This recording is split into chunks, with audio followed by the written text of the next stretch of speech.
సిద్దిపేట జిల్లా చిన్నకూడూరు మండలం మాచాపూర్ గ్రామ సర్పంచ్ అభ్యర్థిగా నామినేషన్ వేసినట్లు అభ్యర్థి ఏలేటి అరుణారాజిరెడ్డి తెలిపారు. 2013 నుంచి 2018 వరకు గ్రామాన్ని అన్ని రంగాల్లో అభివృద్ధి చేశానని, గ్రామస్తులు తమకు సహకారం అందించాలని కోరారు. సర్పంచ్గా గ్రామ ప్రజలు ఆశీర్వదిస్తే ప్రజాసేవలో నిత్యం ఉంటానని తెలియజేశారు.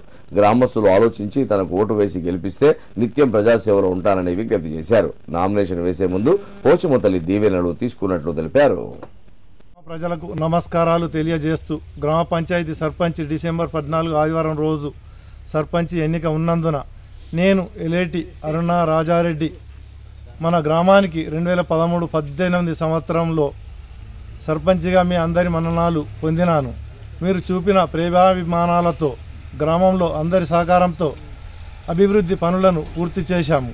2020 సంవత్సరం అన్రిజర్వ్డ్ ఉమెన్ రిజర్వ్ కావడంతో మరోసారి మీ ఆశీస్సులతో ముందుకు వస్తున్నాను.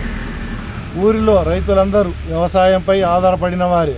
ముఖ్యంగా పండించిన దినుసు ఆరబెట్టుటకు, అమ్ముటకు ఇబ్బందులు, అవస్థలు మరియు ప్రమాదాలు జరుగుతున్న వేళ నేను రైతు బిడ్డను గనుక మీ అందరి కష్టాల్ని దగ్గరుండి చూసిన వేళ మనకు రైతు మార్కెట్ స్థలం ఏర్పాటుకై నా ఛాయాశక్తుల కృషి చేస్తాను. గ్రామంలో గుడి బడి అనే తేడా లేకుండా పలు కుల సంఘాలతో మరియు గ్రామంలోని యువతతో సర్వతోముఖాభివృద్ధికి కృషి చేస్తాను. మీ ఇంటి ఆడబిడ్డగా భావించి మరోసారి ఏలేటి అరుణ రాజారెడ్డి గారికి సర్పంచ్గా అవకాశం కల్పించగలరని ప్రార్థన.